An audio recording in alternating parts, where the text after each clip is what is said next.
My name is Manju Kalanidhi and I am with the New Indian Express. Today I have with me someone special and someone very accomplished.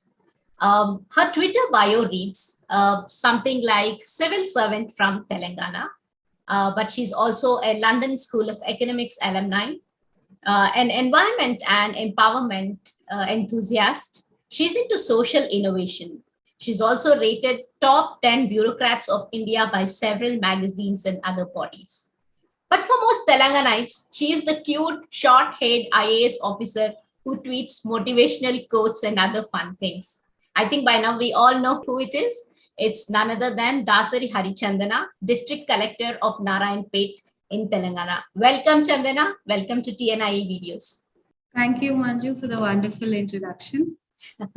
Good to have you after a lot of coordination. I know you are always a busy bee. So let's start with, whenever we kind of start on something, we start something on a good note, we always talk about celebrations. So I want to talk about the Dasara celebrations in Narayanpet around the Stepwell in 2021. I know how, Twitter exploded with photographs of this really nice Stepwell. We read about how it became the showstopper, this Batkama. So tell us about the revival of this Stepwell and how it all came about. Thank you, Manju and TNI, for making me a part of this event today. It's a pleasure to always talking to you. When we had done the Stepwell revival in Narayanpet, actually as a part of when we were estimating all the water structures in Narayanpet, we came to realize that there are around 197 stepwells in this district alone, which is quite a huge number for a single district. So because of the traditional dependence on water storage structures, maybe now with Mission Bhagirath, that problem is not there in Telangana, where they had to depend on stepwells for their water needs. But then because these are historical structures and structures of cultural importance, also important aquifers for the region, groundwater aquifers, we came up with an innovative model where we wanted to have the community ownership of these stepwells to see that they survive. Otherwise, with no need for deriving water from these wells, people were throwing garbage into it, the sewer was being let into it, and in many places they've been covered up. So what we decided was, we thought of making them cultural symbols. Water is an integral part of the culture of Telangana itself. Right. So in Telangana, everybody, all the communities are around water. So our Batkama festival, the most important festival of Telangana, is celebrated around water. So we wanted to create that spark among people, and we wanted to have a community ownership model for these water bodies. So we decided to have these community revival of stepwells. So we made them clean up their, we had water dialogues with them. Then we made them clean up their own water source. Okay. And we started asking them to celebrate their festivals there. We started with Batkama. That was the first celebration that we had. Post that, we've had Kartika Purnami, we've had New Year, and Sankranti around it with Mugus and all that. So like that, we plan, even now we're planning Holi festivities around it. So that way, we want to have people have a cultural religious attachment to this water body, so that it is preserved. And as they are important aquifers of the area, they are important to the groundwater survival of this area also. So that is where we are trying to bring that system. And I'm very happy that after that, elsewhere in Telangana also the Stepwell revival has picked up, and there are many more such innovations happening. That's wonderful. I think that kind of became a prototype of how to revive other stepwells, right? I understand you worked with the design forum to put this project together, right?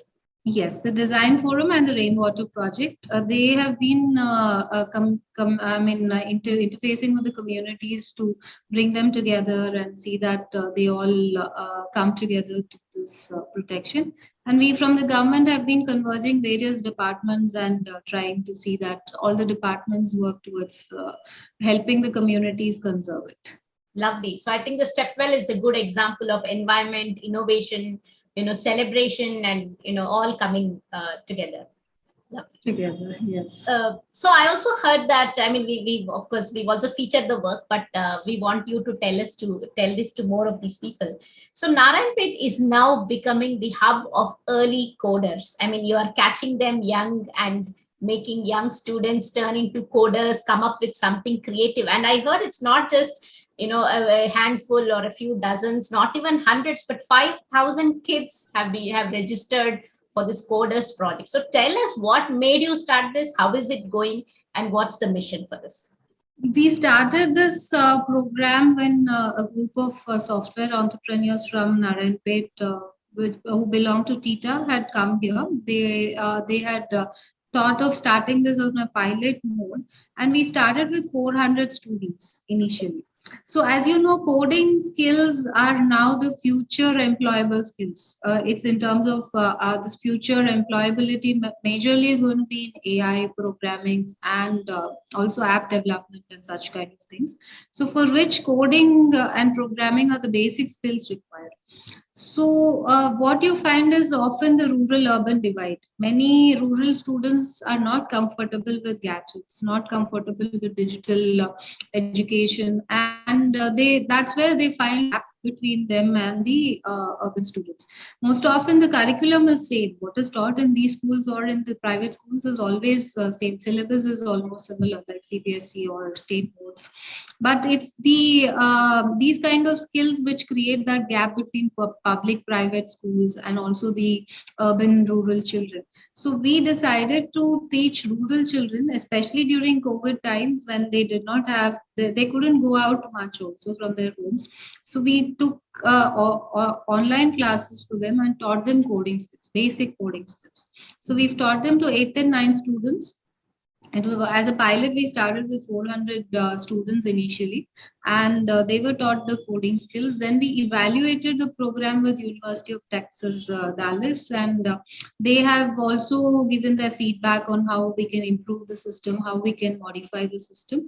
After that, we have taken up this program with pro gamers who are a programming operation team, and they have come up with a unique approach of having non-gadget free coding classes also. So they have cardboard modeling, which initially we teach the students how to use the cardboards to simulate programming, and then we ask them to test it out on a gadget, on a mobile phone, on a laptop, or even computers. The school digital labs were made use of, and where schools did not have digital access, or where students lacked basic computers or even their iPads or whatever mobile phones also, we have created digital labs. We've put about 220 digital classrooms in these schools with the help of some NGOs and CSR funding. So we and also the government support, and we've created these classrooms where these children can sit and test it out. Okay. So now we have about 5,500 certified coders in the district, and further we are training about 1,100 students now of all the KGBVs and all the government schools of the district.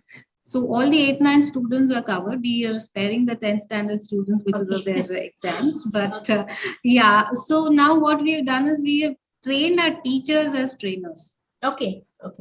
We don't need any outside agency also now to take this training forward. We can make it as a part of an extracurricular activity in the school itself.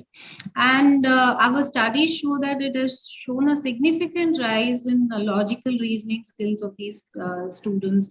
Some of them, in fact, such nice stories I can share with you.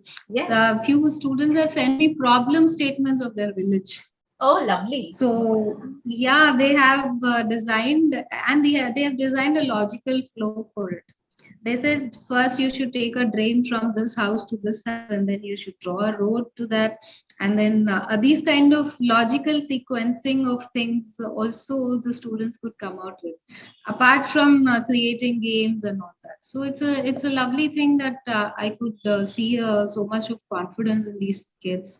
And the best part is these children now tell me that we don't find it difficult to be IT engineers or have future and digital skills. So it's a pretty good program, and which we have done with the Telangana State Technical Services Team, TSTS. Okay. So they were a major contributor to this program.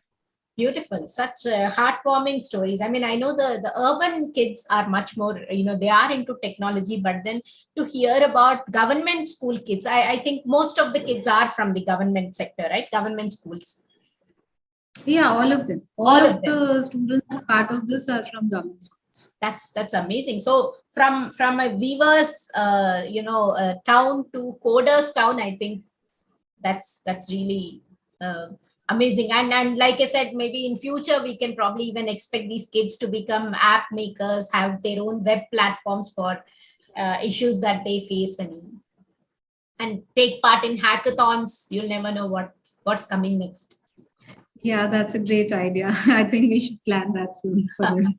I hear that you always had a sweet spot. You always have a sweet spot for women and women entrepreneurs. I mean, I remember writing about how you kind of turned the COVID time to make women weavers in Narayanpet do masks, like handloom masks and sell. I mean, it was a great idea to meet the demand as well as a profitable one. So tell us about Arunya. What exactly is this? How does this go about, and how did it benefit the women of your district? Yes, so you know the story of how we started out during the pandemic. The weavers were finding it difficult to sell their stock, though they did not have a crisis in terms of having any financial difficulty.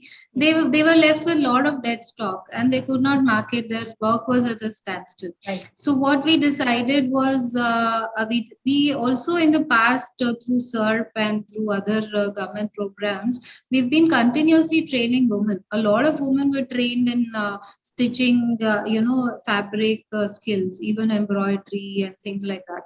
So this women's skills, I mean, in a village, if you have 10 tailors, it will not work out for them. So what we decided to match both the needs of the weavers and the women. So we made the women purchase the cloth from the weavers, and they started making masks. And we had the early mover advantage during the pandemic. We started in 2020 March. So by the time, even actually the nation was in lockdown, so there were no factory production of masks at that time. You really cashed in on that. Yeah, so I think we learned marketing skills, you can say, or we had these women learned marketing skills, and anyway, so it worked out, and WHO was prescribing cloth masks at that time. So these women could sell in excess of 10 lakh masks at that time. And that was a pretty good sale for them. It gave them a lot of confidence to move ahead. And they said, we want to continue those efforts. Maybe now masks are no longer in demand, and there is mass production of masks. But we would want to do something, is what they had always expressed to us. So this exercise also taught us the importance of marketing skills, packaging and branding skills for these people. Our government efforts previously were always focused on skilling people. We were skilling them extensively. We've even skilled them in financial management, but we've not taught them marketing and packaging, branding, and sales skills. So that's where we realized that we need to handhold them for this. And we've created, the women themselves created a woman-owned company. So they have registered a company on their name. They have a board of directors, 12 members, and they have a chief financial officer. They have a CEO. They have a marketing officer. So we, from the government side, from using the DRDO, District Rural Development Agency, which is a part of SERP, we handhold them in terms of any help needed, or to see that they don't fall off track. But overall, by now, it's been a year and a half plus since this company is in operation. And they have managed to create a profit margin of, I'm not talking of sales, I'm talking of profit, about 65 lakhs. So that's quite a good achievement for these people. And today they're able to market about 250 products from the district. So it ranges from weaves to pottery to bamboo craft to forest produce also, like tamarind. They collect all the tamarind, they pulp it, and they market it to supermarkets. And food products, organic products. So a lot of diversification has happened. So we are encouraging women entrepreneurs in that way. It But goes it's under over the a period of brand name of Arunya. How do they, so assuming that they get tamarind and they clean and they package it, then where does it go to? Yeah, so the tamarind, because it's bulk supplies, it's bought by supermarket chains and they brand it themselves. But in Arunya helps them in terms of having common GST, common FSSI norms, having the tax compliance in place, also the packaging part. So these are the things which Arunya helps out. The women bring all the tamarind together, they de-seed it, and then they package it together, and then they sell. So that is how it works both ways. Arunya works on individual sales also. Like there's a small entrepreneurs. We have around 5 entrepreneurs who make terracotta jewelry. Okay. So these are individual entrepreneurs. But on their own, they wouldn't be able to reach out to bigger markets like Hyderabad or Bangalore or some other place across the country. So Arunya provides them the platform. So it's a platform for all small, micro entrepreneurs and women SHGs, even weavers, because weavers also, I found that many of them are middlemen dependent. A weaver cannot leave his loom and go and keep on trying to sell his products. Right. So that creates a disjuncture. They always have to rely on middlemen. And if you see from Narayanpet to an urban market, there will be a difference of around 2,000-3,000 rupees at the least for a sari. Yes. So if that is happening, then you know where it is going. It's going to the middleman. So Arunya tries to do away with the reliance of that and try to bring back the profits to all its members. That is the weavers or the women entrepreneurs, or even small and marginal farmers. Like we have people now trying to, we have farmers who are doing ragi. The organic ragi is being sold through this platform. Black rice is going on, red rice, even these cold press oils. So all these things are happening through this platform. So inspiring. That's like creating livelihood, marketing, teaching them entrepreneurship. I think at so many levels, it's trying to address the issues of women and weavers. That's really nice and inspiring. Talking about inspiration, I know that your work is extensively written about and we all see. But there are also a lot of fans of yours who want to know few little tidbits about you. So tell us, where do you derive your inspiration from? Is it a book? Is it an incident? Is it a person or what? I would say everyday life, Manju. I know it's a very strange thing to say, but I find inspiration in even the littlest of things. Like I shared with you how we started this mask journey. So, to a wife and a husband, a weaver couple had come to me with their stocks, and they said, "You take our stocks." They gifted me some masks. Okay. So they said, this master for you, we had stock left over, so we did. And then I got into a discussion with them. Then I got to know their background. Till then, I didn't even know how handlooms were made, because I was born and brought up in a city. I moved from Hyderabad just then to Nagpur. Yes, 2020. So I had other. Yeah.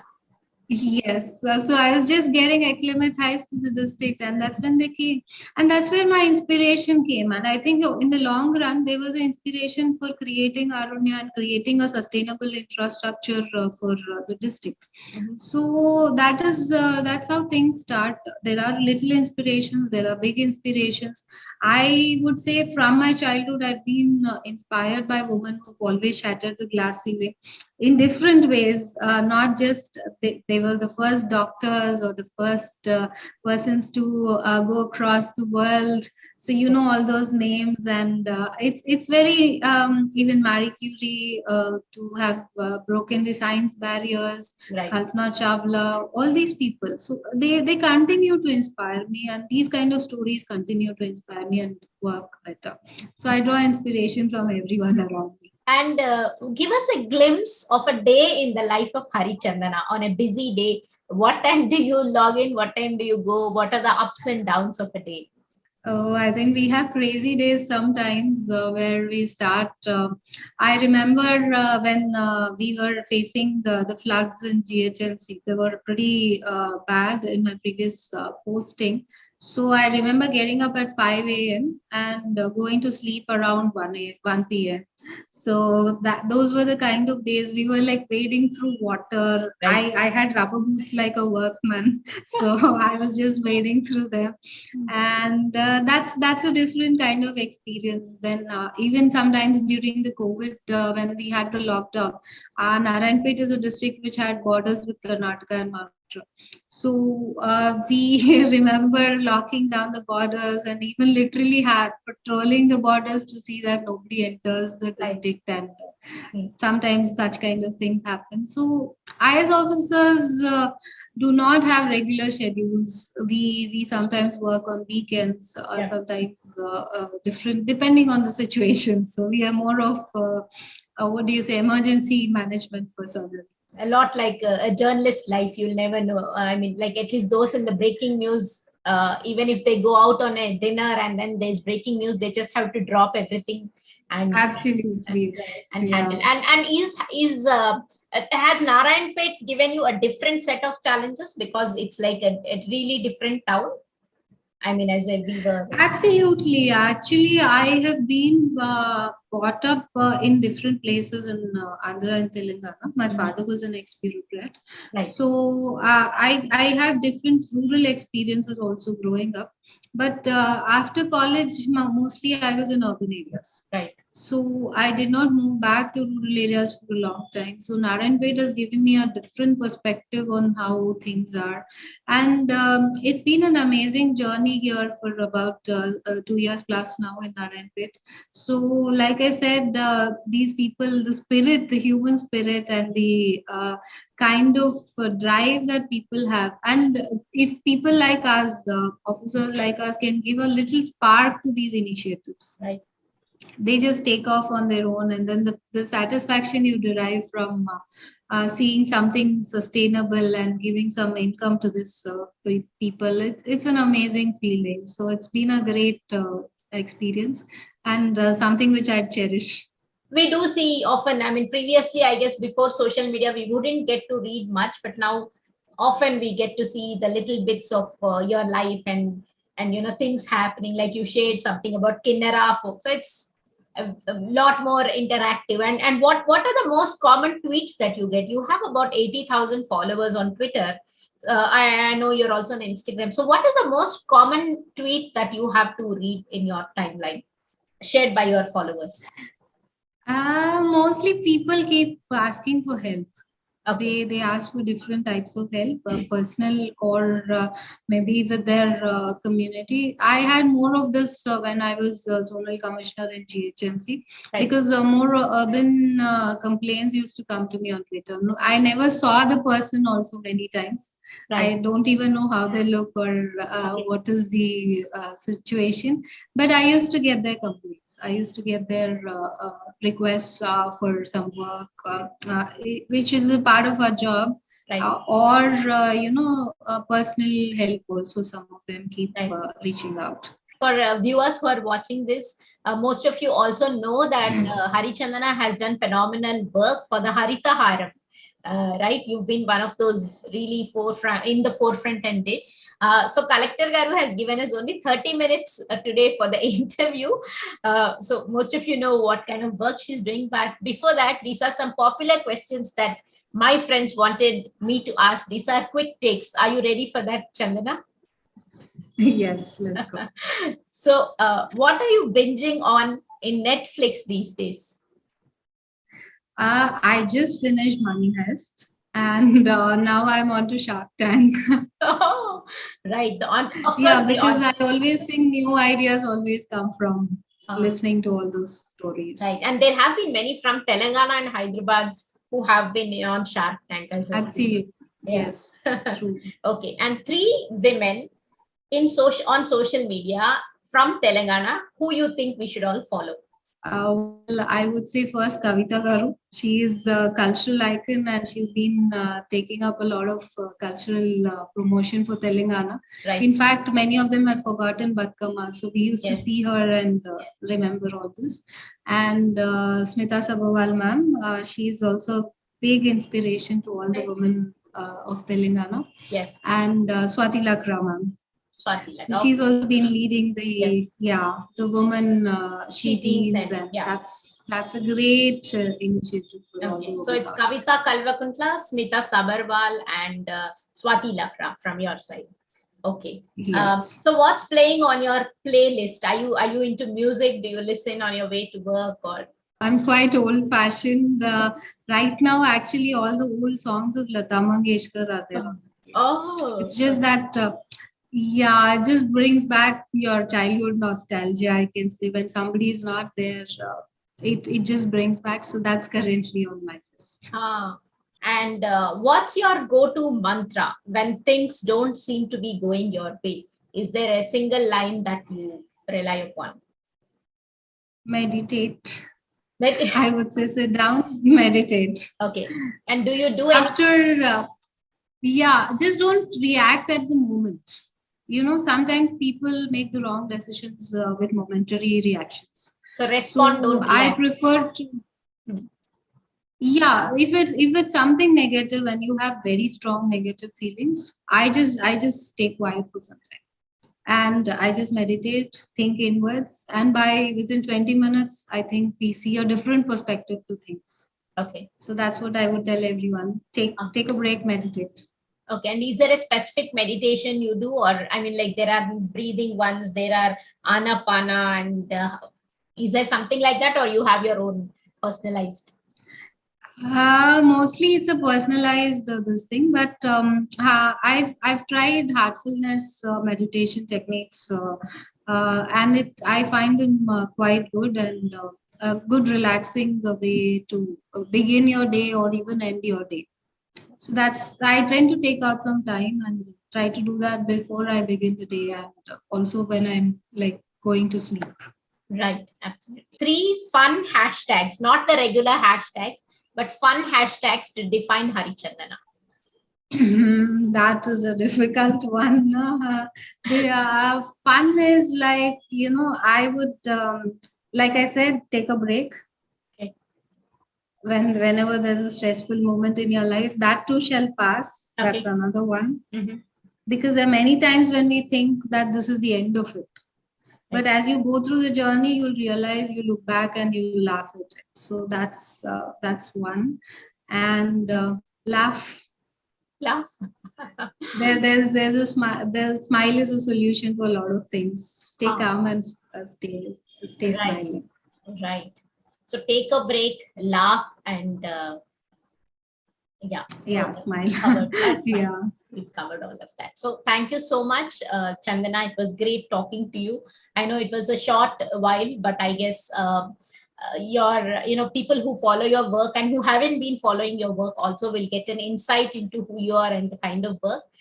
Thank you so much from me and all of us from the New Indian Express. Thank you to all your viewers and all the team at the New Indian Express. It's been wonderful chatting with you.